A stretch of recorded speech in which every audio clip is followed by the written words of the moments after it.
I'll be honest, I love how easy and bulletproof sponge filters are, but they do have some annoying quirks that other filters don't have. So let's talk about sponge filter hacks. The first one is pretty obvious if you've ever used an air-driven devices before, but a lot of beginners don't know that you need a check valve. Basically, if your air pump is lower than your sponge filter, which it is for all of my tanks, whenever the power gets turned off or there's a power outage, water is gonna flow through this airline tubing onto your floors. They're gonna flood your floors. Which is why this cheap little doohickey is a lifesaver. It allows air to flow in one direction and then water cannot flow in the other direction.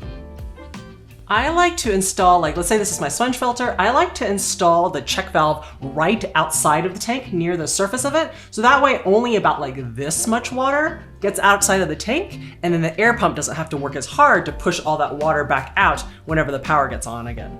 Just as an FYI, the flapper or that horizontal bar over here is the part that should be facing the air pump. So if you accidentally install it backwards, no air is gonna flow through this. All you have to do is just flip it around and it's gonna work.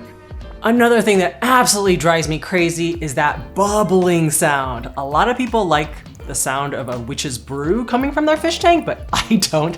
And that is caused by large bubbles popping at the surface of the fish tank.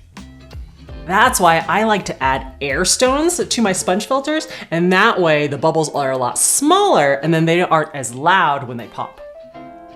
Some sponge filters have a basket inside, so just take off the lid of the basket, find an air stone that fits inside of it, take a little bit of airline tubing and then connect the air stone to the bottom of the lid, and then just reassemble everything. Boom, no more bubbling sound. Now, if it's your air pump that's making all the noise, make sure to check out this video over here on several ways you can silence your air pump. Now, I don't know about you, but I tend to get blackbeard algae growing on my sponge filter, especially on the lift tube where it's closest to the light, and then as well as green sludge on the lid where the bubbles pop. So I got this idea from LR Brett's, which is making a cover for my sponge filter. So you want to get a black plastic folder, cut a square or rectangle of it, make an X using an X-Acto knife so that you can pull the airline tubing through that hole. And then you position that plastic folder around the height of the rim of the tank so that it blends in and you can't see it from underwater. And voila, the blackbeard algae got shaded out, my lid stayed dry so no more green sludge, and then bonus, I found out I get fewer mineral deposits around the rim, which is really cool. Now this is a bit of a controversial hack because some people love it, some people hate it, but basically take your sponge filter, remove the airline tubing, and then put a power head on the lift tube to drive it instead. The pros are it's gonna have less sound, you're gonna have probably greater mechanical filtration just because there's gonna be more water coming through the sponge filter, and then it is gonna increase the flow in your aquarium if that's something you're looking for because sponge filters are pretty gentle. The cons are the sponge filter may get clogged faster, so make sure you're using one with a really coarse porosity.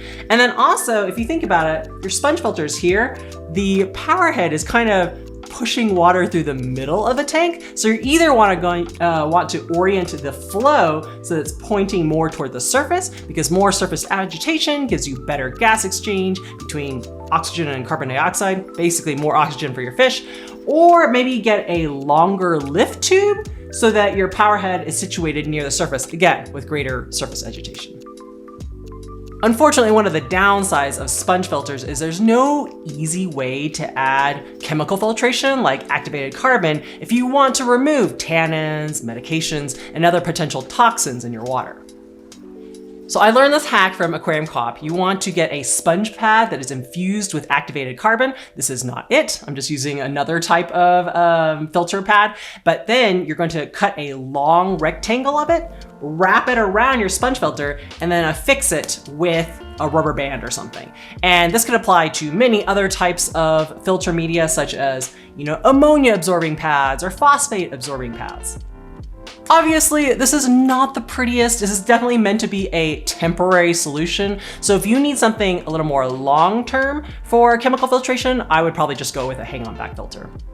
Nowadays, I use hacks 1 through 3 on all sponge filters that go in my aquariums. But if you prefer hang-on back filters, I've got 10 hacks specifically for you to check out.